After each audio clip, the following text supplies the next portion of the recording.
another episode of the Assembly Lines Podcast. I'm Chris Torrance. We've got a lot to cover today, so let's get started.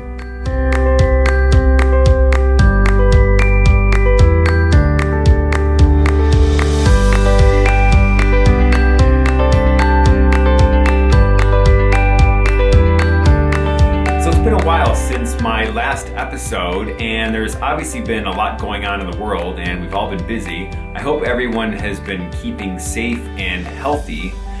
For this episode, I thought I'd do something a little bit different rather than diving straight back into retro computer topics, and I think we could have a bit of fun. But first, before I start, I just wanted to point out that the Kickstarter for the Apple IIe Clear case is still going on.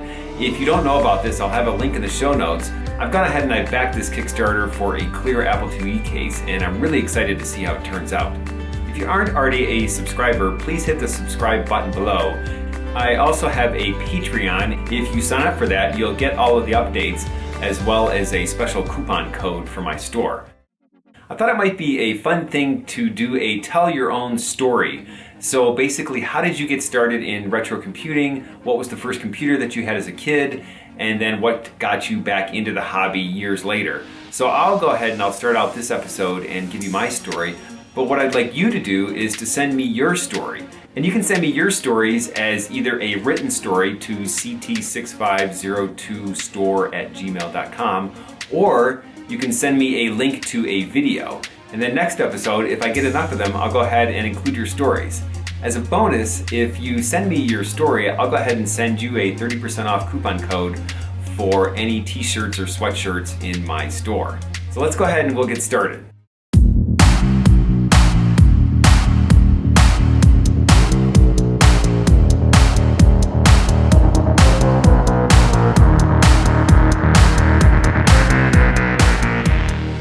I can't remember when I first became interested in technology, but it must have been a long time ago, and I've always been interested in all things mechanical, especially things like trains and ships.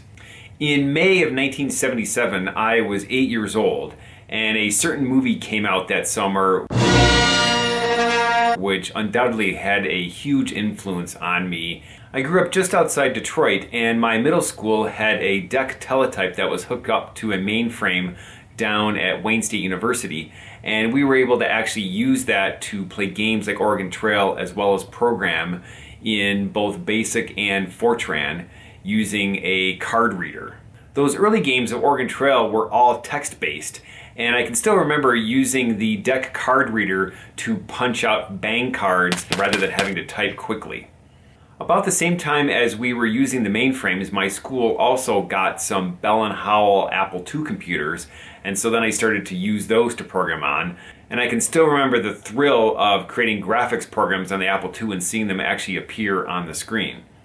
So about this point, I started to save up some money to buy a computer, and I had saved about $400, which I thought would be enough to buy a TRS-80 computer, when I noticed in our local newspaper there was a computer store called Computer Horizons that was opening up, and they were having a grand opening, and they were going to give away a computer system. On Saturday, November 28th, 1981, my family and I went down to the computer store. They had these little slips that you had to fill out and put into a bowl. And I still remember that my family and I, along with everyone else, was just madly stuffing this thing with as many slips as we could possibly write out.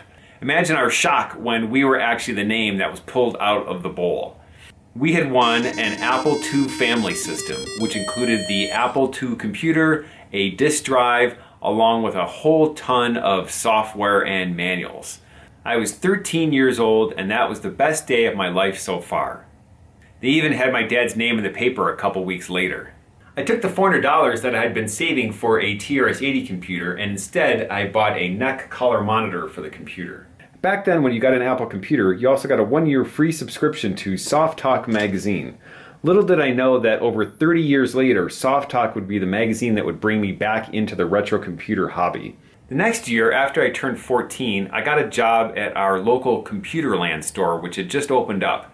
Make friends with the future at Computerland. At Computerland, we make it our business to help you with your business. Originally, I was hired to actually do things like sweep and clean up, but once they saw that I actually knew something about computers, more than most of the salespeople, they quickly put me out on the floor and I started selling software and computers to the customers. I used my Apple II computer for all of my papers throughout middle school and high school. My brother Andy and I had tons of fun playing games on the Apple II, including Wizardry, Castle Wolfenstein, Karateka, and Olympic Decathlon, along with lots of others. We even kept a high score sheet for all the games and printed it out at least once a month to see who was on top. But when I went away to college, I left it behind and sort of forgot about it for about 20 years. Luckily, my parents had held on to my Apple II Plus system for all those years, and finally in May 2004, I was able to bring it back from Michigan to Colorado. I was finally reunited with my old computer. It turned out that in the intervening years, a thriving retro computer community had grown up. There were people creating videos, creating new hardware cards, and even writing new games for the Apple II. I wanted to contribute something back to the community as well, but I couldn't figure out what to do until I suddenly remembered the old assembly lines articles from Soft Talk magazine. They were written by Roger Wagner, and he had published them in a book form, but he'd only managed to publish the first half of the articles before Soft Talk magazine went out of business, and the promised Volume 2 never materialized. I contacted Roger Wagner, who turned out to be a really nice guy, and he enthusiastically agreed to help with the project. Just about the same time, Jim Salmons and Tim Lynn Babitsky had started their Soft Talk Apple project, which was an attempt to get everyone interested in the old magazine and get them scanned and up on the Internet Archive.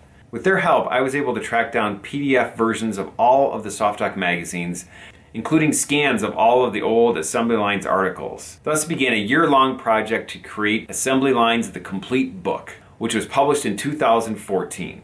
In 2015, I made the pilgrimage to Kansas Fest, which is the world's only annual convention dedicated to the Apple II computer. In 2018, I was even able to convince Roger Wagner to come back to Kansas Fest. He had been a long-time attendee to Kansas Fest back in the day, and had actually started many of the traditions, including Bite the Bag and the Crazy Tie contest. Lately, I've been spending most of my hobby time on Nox Archaist, which is a brand new computer role-playing game for the Apple II that's written by Mark Lemmert and developed by 6502 Workshop.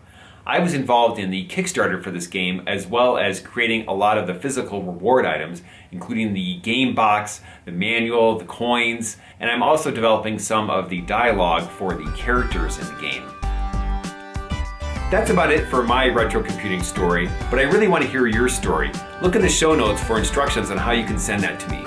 In the meantime, stay safe, stay healthy, and thanks for watching.